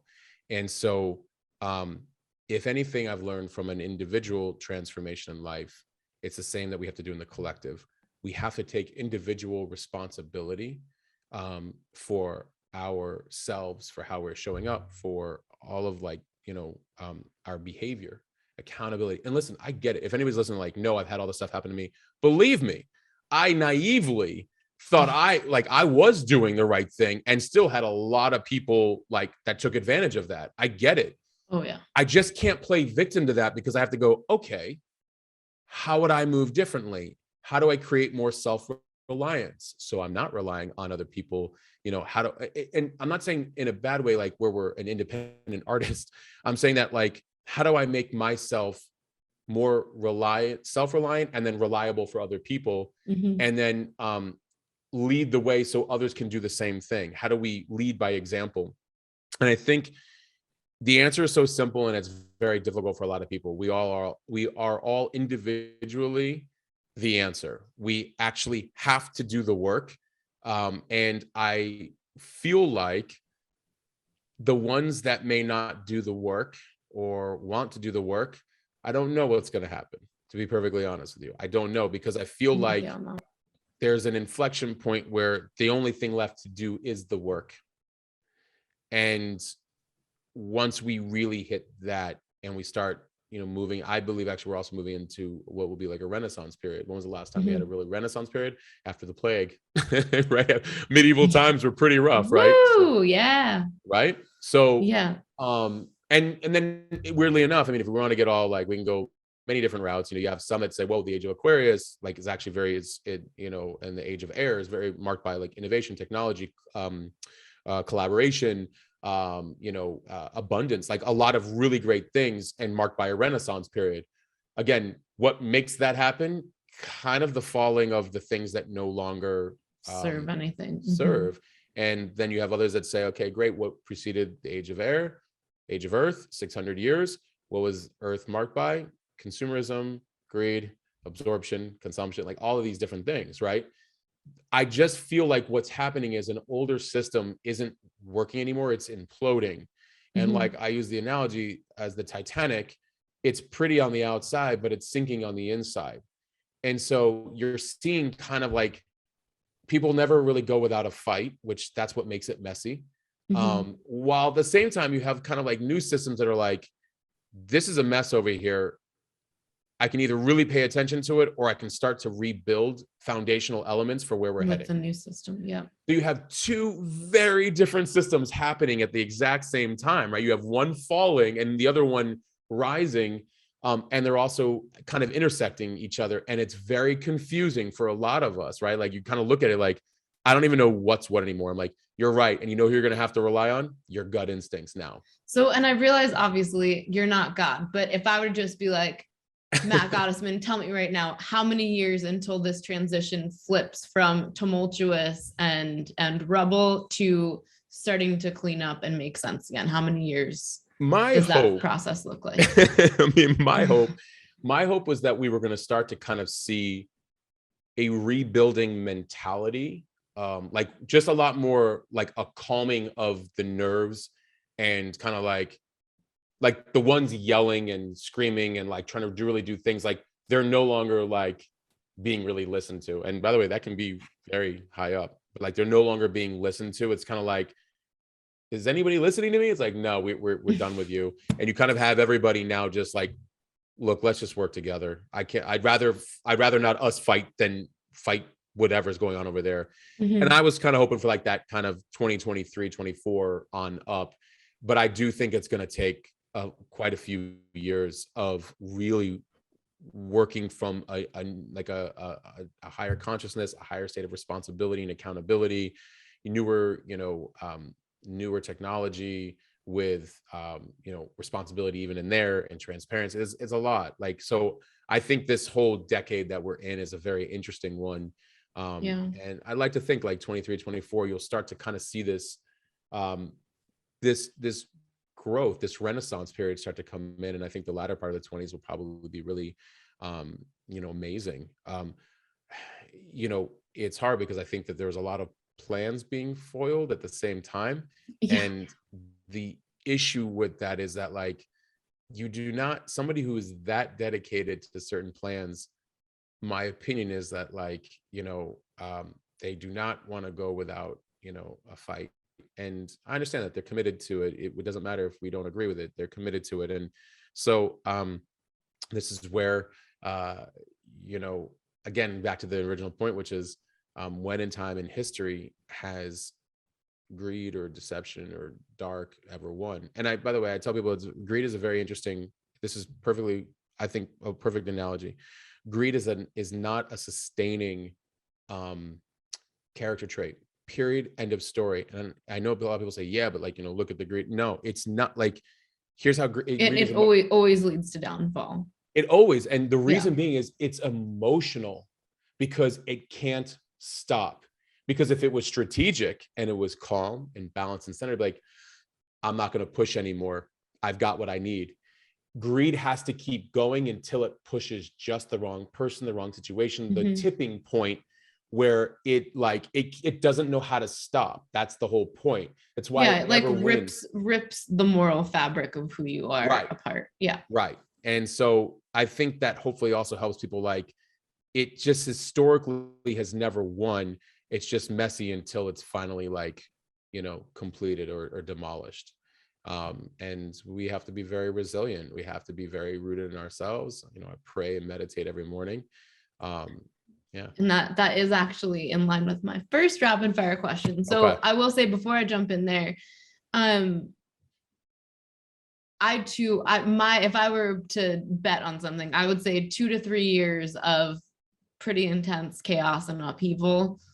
But I think by the outside of our 9th year from this year, I think we live in a very different world. So I think, to your point, it's perfectly fine to see the world around you kind of destabilizing and blowing up and say, you know what?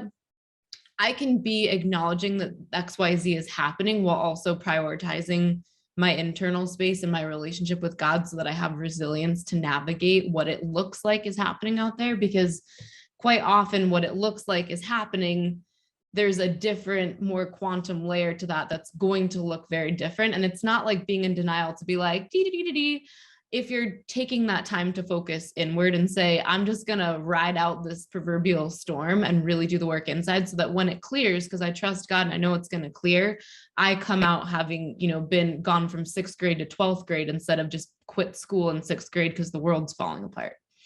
So I'm totally with you on that time frame. It's exactly what I see. And I love that. Here are the rapid fire questions, because one of them you're just naturally segueing into because we're intuitively connected anyway. So how do you connect with God on a daily basis? What is your routine? By the way, I love what you just said. And I say, play for where you would like to see the world head presently. My daily routine with God, in the morning, I do a few different things. I journal, but I freehand to God as one of the first sections. When I say freehand to God, some call it, conscious writing, free writing, whatever you want to call it. But I actually talk about how I'm feeling in any given, in that present moment. And I write as if I'm conversating with God. And what it's helping me do is it really helps clarify my feelings and my emotions. And I can actually hear God speak back. And it's very calming because and some people are like, what do you mean? Like, we all have that ability. Like, God's just like, they're waiting. Like, I think religion really separates God a lot of times, or lots of just people in general can separate God. Like, we're not separated. We're very much like, and our soul, like we have a soul. So I do that, and that really, really helps. And then, I use a lot of different apps. Like, I'll use a Torah app. I'll use the Bible app. I'll look at different, character traits and, thoughts about like, how am I, showing up? Or like, I'll do like on the Bible app has like different plans, right? And so you can look at those, and the Torah app actually also has some different plans as well too. And it's like, they'll different Psalms or different, writings for different, having a relationship with money, or having a relationship with your partner, or having a relationship, with yourself, all these different things. And it's cool because it forces you to reflect. And I think it's important to do that before you start your day, period. You'll be able to answer a lot of other questions and things that come your way when you ground first doing that. And so I have those apps. And then I also write, who can I pray for, and how can I serve today? And yes, an amazing person actually taught me that, and it was I'm so grateful for that, like, and having that embedded as part of the routine. And so that allows you also to like look at other people too and what they might be going through, and maybe even feel into it. Sometimes you get the most random people, right? So I do those things. I will also do a little bit of reading, just general reading, like things that are betterment for just me as a person in the physical world. And I also maybe do at least 10 minutes of meditation. So at minimum, I'll use the Calm app just to kind of get me into that state. And then if I want to keep going beyond that, I'll then stay in that state and maybe even like sit. I just started incorporating sitting on my patio and taking in the sun for 20 minutes. So all these things that help both the neurological system and your internal guidance system, the soul. And then at night, I started incorporating more recently about 30 minutes before bed, to just not so much as reflection of the day, but like just like having that time with God and myself, and just like, hey, here's how I'm feeling, and what am I, please, like, what am I missing? Is there anything that you want to show me? And just kind of like being really humble in that relationship, basically. And again, it's not about religion. It's about connecting, like God's always like, you can really mess up, you can do whatever, and God's like, hey, I got you anytime you want. Like, or you can do all the control you want, like whatever you want. Yeah. That's the beauty, and I love in conversations with God, it kind of talks about, that's like, I never wanted you to suffer. It's like, that's man-made, but I can guide you if you want. I'm right here. Mhm. And you can feel me if you want to tap into that, and and never feel like you've gone too far away that you can't. And I think people often at times feel too guilty to ever go back to God, and God's like, I'm just waiting for you anytime. Like, I got you. Like, you're good. I just wish you would ask. I saw this one thing the other day that I feel like articulates that perfectly, which is, no matter how many steps away from God you've taken, you're only ever one step back. Yeah. Which is, to me, it just exemplified everything. And so one of the points you're making, I feel like a lot of people only call on God when they need something. And for those of us that are parents, if your kids only came to you and they were like, I need this, or I need that, or make me breakfast, where's my backpack? It's a different kind of relationship than when you're actually trying to have a relationship with God. It's like an actual back and forth communication. It's not just, I need this, or I'm going to pray for this. Talk to him, show gratitude. Like, there, exactly how you would want to have a relationship with your parent is how you need to have a relationship with God. How I have a relationship with myself and how I have a relationship with God, how am I going to then treat you? Mm-hmm. And I think that's the part that people sometimes miss. I think, like anybody, if you're going to seek out, especially in partnership, somebody that's having a relationship with God, again, I can't stress enough, it doesn't matter the religion. I'm just saying, like, they have a relationship of like, oh, I care about how I'm connecting and how I, if I understand how I love myself, I understand how God loves me, then I can provide the same love for another. If I don't do that, then I may not know how to love another. So, I think it's so vital in like kind of the ecosphere. And then anytime we actually do disconnect, having the right partner, God can speak through people. And I always tell the men, God speaks through women. So, Amen to that. Okay. What trend is about to pop off that you think is currently still brewing beneath the surface and nobody's really heard about it, or our eyes haven't opened to where it's going?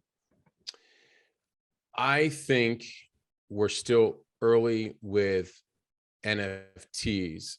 And I think what we're going to find is maybe it might even have a stagnant period, because I think people got overwhelmed from the previous, like, JPEG thing going on. And what I think is going to be now the newer thing is where it's both digital and physical goods, especially since I'm also working on that. So I like that. So this idea of like, even with merchandise, like, right. So this idea of where people can have an experience from the NFT. And then also when purchasing it, the first purchaser of it gets also that physical good. I think it's going to really, over time, start to be not only experimented with, but transcend the shopping experience between the creator and the consumer. So I think it's barely touched the surface. So I think it's so unbelievably new, and we're just watching people build out the right infrastructure for it. Yeah, as you were saying that, I just got a visual of like actually going to a museum, but the actual museum is all digital. Yeah, I had like I just went on a whole thing with you just there. I was like, holy shit. That's exactly it. So I'm about to drive everybody into my Discord. I have a architectural designer. He is building me a metaverse property. The rooms are gallery, and they are also like museum type rooms, and also like house type rooms. Like, they're just like, you can roam around. You do have to have a membership card to get into certain rooms during drops, and that's exactly it. Like, you can have experiences. God.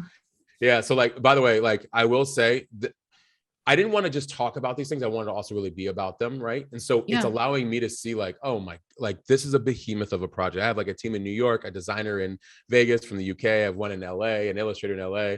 I got like, an architectural designer here. Like, you've got metaverse, you got the NFTs, you got the designs, and then you've got the smart contracts. And you're like, this is a lot of work. It's a lot of work. And then they like the idea of, they represented a lot. The team in New York represented a lot of musicians and athletes, and through a mutual friend and contact.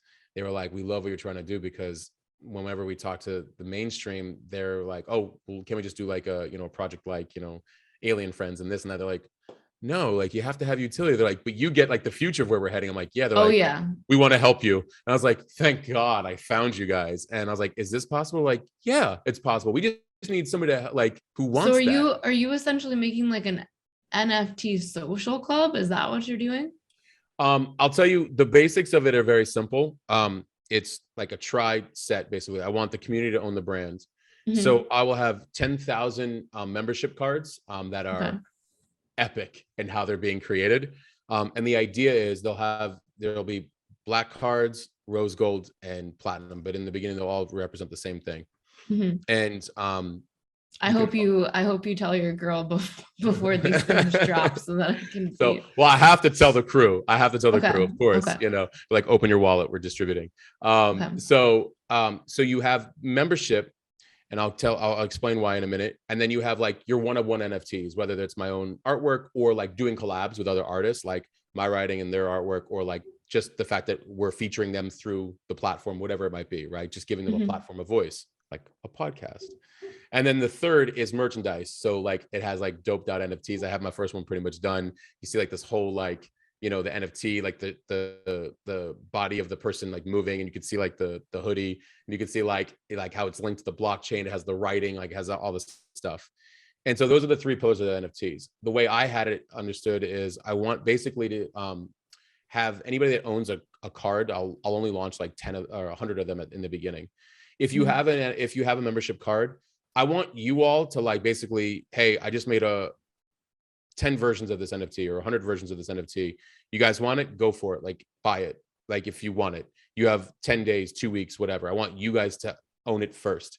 If you all own it and it never makes it to the public market, cool. If you want to resell it to the public market for whatever price you want, cool. You own the brand. Like I like the idea of doing selective drops. It's very iterative. It's very lean startup. It's like, no, anybody that owns a card, basically they're the ones that say, hey, like you guys like any of these concepts? Here's what we're working on. I've watched other communities do this, not many, only like one or two. And they do it with like sneakers. And they basically, you know, you have to be a card holder. There's only 1,000 card holders. And they say, hey, guys, like we launched this NFT for this sneaker, drop one. There's only 100 available. Boom, they were out within about 10 minutes. Never hit the public market. So now all the owners are the community. Well, one of the people in the community started selling, like I think only 1 or 2 people sold like the sneakers on the secondary market. I think the lowest I saw a price for it was 1 Ethereum, which at the time was like $3,200. So you're telling me you're buying a digital sneaker for like that's a whole like cool experience NFT for $400, and you're able to get 3,200 on the secondary market? You're making out better than the artist. Like, but the artist doesn't care because, you know, the artist did a drop, and it's like, you know, hey, you get what I'm saying? It's so collective. It's beautiful. Like what? I mean, I literally just came up with like 10 new things for all my companies just from this conversation. So I look forward to being a part of it. Oh yeah, that's going to be so exciting. Yeah. So that's so the goal is, you know, creating, it's newer. And so I think the issue that, it's just finding the right people. And I'm so glad that I've been taking the time to like connect with all of these different, like, you know, the smart contracts and the 3D developer, like all these different people. It definitely takes time because, you know, you're also looking for, there's a lot of companies springing up where they're like, here's what we're going to do. And then we're going to use, where they're kind of like an all-in thing. They're like a marketing platform. They're going to create it. And the issue is, and I love like what Futures Factory did, the sneaker community, they were like, we didn't want any of the hype. They're like, we didn't go through any of like the big influencers for NFTs and all that stuff. We actually just want the organic people in here who appreciate sneakers, sneaker culture, design, 3D design. And by the way, some of the digital NFTs will eventually have physical products available as well too. But and they grew to about 1,500 and they're like, we're cool. We don't need 10, 20, 30, 40, 80,000 people all been like, I want to resell it. Like, I want to make money. Like they want culture, and they want their core. They want the long-term sustainability. And that's why I was on the phone with the one of the heads in Paris before you and I jumped on, and he just Nicholas is amazing. I love what him and Victoria and the whole team is like doing. It's just really cool because they're really about the community, and they're learning along the way, because they're like, hey, this drop went well. What did we learn? Let's do something different this next run. Okay, we need to create this in the user experience. By the way, everybody, anybody that missed out, what could we have done better? So they're actually using it to create infrastructure for where we're heading, not let's get in, let's make money. Like, they're very much about community and cultivating this brand for the next 10, 20, 30 years. I love it. So this has all been incredibly inspiring for me personally as a business owner. Amazing. So before we leave everybody with how to contact you, I would love for you to leave everyone with one Matt Gottesmanism, because I feel like you're a man of many words, although I think some of the best things I've heard you say are just very short and well articulated. So what is it that you want to leave everybody with that will help them go out there and just really step firmly into the next phase of their life? Good call. I can think of a few things, so I'll try to keep it short. I would say, we've never had the power more to like really define whatever it is we want to bring to this world. And I think you have to really, I've continuously said, and I did a Substack on this, I said, popular is very saturated. Don't seek to become popular. In popularity, everybody's fighting for attention, and everybody, is like, you start comparing, you start doing all of these different things, instead, fight for the purpose of like just design, just create, and that'll actually really calm your nervous system. And if you get really into the details of something that you want to bring to this world, like the fact that you don't know all the things is actually an advantage, and the fact that the world isn't constantly watching you is also an advantage. You don't know all the details, so you get to set your mind to something, and it blocks out a lot of the noise that's constantly distracting you and bombarding you. A lot of your issues can actually be solved by just creating something, or grounding yourself into a hobby, or whatever it might be. But I like to say creating something that can be owned by you in this beautiful new world we're in. And you don't need a starting point. You just need to start. Like, you just jump in, and then you start asking some questions, you meet some different people, and you just kind of start piecing things together. It keeps you very focused and away from the noise. And then it leaves you out of comparison, because you're away from the noise. So there's nothing to compare. And then the final part of that is that a lot of people want, I think, to be seen and heard, and I get it. I completely understand that. But if you ground yourself in the purpose of it while you're creating, and you stay very focused on why you're doing what you're doing, and you're not worried about who's necessarily, how validated in the market it is, you'll handle the responsibilities that come with growth, versus being thrust into a spotlight. Everybody wants it right away. And I always say, but are you really ready for what that brings? Especially being popular in an unpopular time. No thanks. So having been canceled many times is not fun. So I think it's just take your time, ground yourself in the work that you want to do. And I get it. Like, sometimes you have to leave one thing to get into another thing, and that takes time. I've got several things going on, and some, are having to be like remanaged in a new way, so I can have more time dedicated to like Web3 and other things. So I get it. It takes time, but ground yourself, and it'll really drown out the noise. Do you consult with people like me and kind of help them adapt or evolve their businesses to this new world? It's happening. It's already happening. Like, it's actually happening quite a bit. I hadn't anticipated that, and I'm actually having a lot of fun with it. Because I'm gonna be popping into your inbox here real quick. Yeah, it's happening. And then because I'm also aligning with really great resources, so people are coming to me and they're like, "Hey, where do we find this?" I'm like, "I got a team." Like, here's how that's happening. They're like, "Oh, that's great." And so, and just in general, it's been interesting to connect with newer minds who they're already seeing NFTs in a whole different way. They're not like, the art can keep the art. They're like, if I'm understanding this correctly, instead of doing a token, I can do an NFT. And now I have a whole bunch of people who are invested in my project. It's a whole new investment platform. I have quite literally 2 hours of things that I need to speak with you about. Yeah. Immediately. Yeah. And we will, but yeah, it's already happening. And I'm having so much fun with it because again, I think it's so interesting where we're heading and the sovereignty it brings back to like what we're developing. And, and yeah, people even, I'll leave you with this, like people even creating what they call DAOs, decentralized autonomous organizations.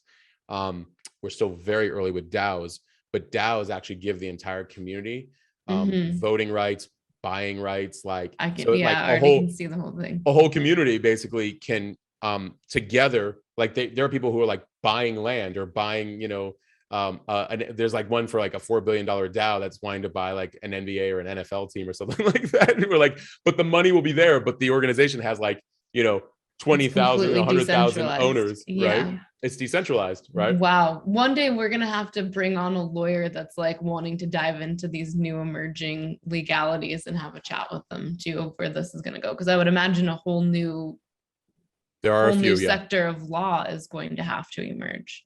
It's already happening. There's a few. Yep. Oh man. Well, Matt, I am so grateful for you sharing your awesome brain with our community. And I can't wait to give this to you so you can share it with whomever you choose as well. It's always a complete honor to connect with you and to have you in my life as a brother. I've always really appreciated your presence in my life. And I'm sure now all of our viewers and listeners will as well. If you want to find Matt, it's mattgottesman.substack.com, correct? Mm-hmm. Yep. And also mattgottesman.com, I would imagine. Yep. Both. Yep. I will make sure in all of the notes we dive through every single awesome resource he talked about in this episode, and we will definitely have Matt back on. Matt, I appreciate you so much. Love you so much, brother. And I will see you all next time. Bye. Thank you. Thanks for checking out this week's episode of The Modern Good. For more information on Break Method, head over to breakmethod.com, and to check out my workshop and teaching schedule, busygold.com. I'll see you next week.